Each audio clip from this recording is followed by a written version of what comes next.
अल्हम्दुलिल्लाहि वस्सलातु वस्सलामु अला रसूलिल्लाहिल करीम अम्मा बाद फ़अऊज़ु बिल्लाहि मिनश शैतानिर रजीम बिस्मिल्लाहिर रहमानिर रहीम। मोहतरम नाज़रीन कराम, मोहतरम भाइयों और बहनों, अस्सलामु अलैकुम रहमतुल्लाहि व बरकातुहू।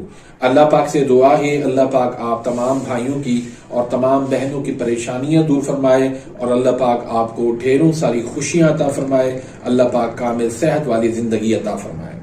नाज़रीन, ऑनलाइन तिब्बी कोर्स के सिलसिले में हम बयान कर रहे हैं कानून मुफरद आज़ा की अद्वियात को, फार्माकोपिया को, कि वो किस तरह हमें बनानी है, उसमें कौन सी एहतियातें करनी है और कैसे उनको इस्तेमाल करना है।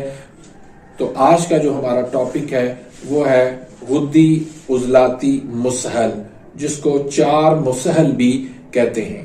तो इसको कैसे इस्तेमाल करना है, कहां कहां पर इस्तेमाल करना है, कैसे इसको बनाना है और कैसे इसको खाना है, कौन कौन से अमराज में हम इसको दे सकते हैं, तो ये तमाम तर मालूमात आज की इस वीडियो में मैं बयान करूंगा। तो उससे पहले अगर आपने मेरे इस चैनल को सब्सक्राइब नहीं किया तो सब्सक्राइब कर दीजिए, बेल आइकन घंटी के निशान को प्रेस कर दीजिए ताकि मेरी हर आने वाली लेटेस्ट वीडियो का नोटिफिकेशन आप तक पहुंच जाए और आप मेरी वीडियो से मुस्तफीद होते रहें। नाज़रीन, मेरी कोशिश है कि मैं जल्द से जल्द हमारा जो ये सिलसिला चल रहा है अद्वियात का, तो इसको फार्माकोपिया को इसको मैं मुकम्मल करूं ताकि मैं फिर इसको आपके लिए किताबी सूरत के अंदर लेकर आऊं। तो उसके लिए खुसूसी दुआ कीजिएगा मेरे लिए कि अल्लाह पाक मुझे हिम्मत दे, हौसला दे, वक़्त दे ताकि मैं जल्द से जल्द इसको मुकम्मल कर सकूं। तो नाज़रीन, गुद्दी उजलाती मुसहल, इसके पहले आप अज्जा सुन लें और फिर उसकी तरकीब तैयारी और कहां कहां पर इस्तेमाल करना है। इसमें आप अजवाइन, राई और तेजपात तीनों जो है वो आपने 4-4 तोला ले लें। गंधक आंवला सार इसमें आप 12 तोला शामिल कर लें और 1 तोला आप जमाल गोटा इसमें शामिल कर लें। तो ये आपका गुद्दी उजलाती मुसहल बन गया। इसको कैसे बनाना है, सफूफ इनको बना के जमाल गोटा उसमें आप मिला लें। जमाल गोटे में से बीज निकालने की कोई जरूरत नहीं, ना ही इसको मुदब्बर करने की जरूरत है। आपने ऐसे ही उसके अंदर शामिल कर देना है। इंशाल्लाह कोई नुकसान नहीं देगा अगर आपने इसको दुरुस्त तरीके से इस्तेमाल करवाया तो। इसका जो बुनियादी काम है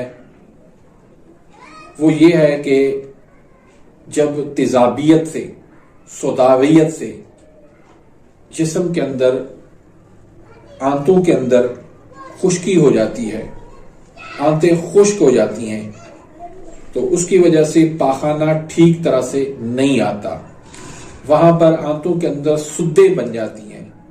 तो वहां ये नुस्खा जो है वो बहुत जबरदस्त काम करता है, तेजाबियत को, सोदावियत को वहां से खारिज करता है और जिस्म के अंदर सफरा को पैदा करता है। तुर्शी तेजाबियत को ये जिस्म से निकाल के बाहर करता है। इसको आप एनीमिया के तौर पे भी इस्तेमाल कर सकते हैं। 3 से 4 तोला जो है वो पानी आप एनीमिया के जरिए अंदर दाखिल करके आप इस्तेमाल करवाएंगे तो फौरी तौर पर जो सुद्दे बनी होती हैं वो खुल जाएंगी और पाखाना ठीक से आना शुरू हो जाएगा। तो इसकी आपने गोलियां बना लेनी है, नखूदी गोली बना लें या 500 mg के कैप्सूल भर लें। 1 कैप्सूल सुबह, दोपहर, शाम दे दें या एक ही कैप्सूल जो है वो रात को आप रख दें। तो इंशाल्लाह आपका जो मतलूबा नताइज हैं वो आपको इंशाल्लाह मिलना शुरू हो जाएंगे। तो एक तो ये कब्ज के लिए आप दे सकते हैं उजलाती आसाबी मिजाज के अंदर या आसाबी उजलाती तहरीक के अंदर। जब सख्त कब्ज हो जाए तो वहां पर आप इसको इस्तेमाल करवा सकते हैं। इसके अलावा फालिज के मरीजों के लिए जहां कब्ज उनको हो जाती है तो वहां दूसरी अद्वियात के साथ इसको आप इस्तेमाल करवा सकते हैं। इसके अलावा गांठें पड़ जाना, रसोलियां बन जाना, पानी की थैलियां या गोश्त की थैलियां, गिल्टियां हो जाना, रसोलियां बन जाना, इन तमाम अमराज के लिए ये एक बहुत ही कारआमद और लाजवाब नुस्खा है।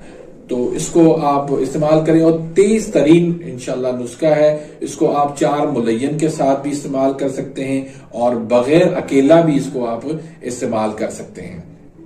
इसके अलावा हार्मोन्स अनबैलेंस हो जाएं, ख्वातीन के उजलाती आसाबी तारीख और आसाबी उजलाती तारीख के तमाम जो मसाइल हैं, तमाम अमराज हैं, उसमें आप इस्तेमाल करवा सकते हैं। लेकिन IBS का मसला हो, संगरेनी का मसला हो, उसमें आपने कतन इसको इस्तेमाल नहीं करना।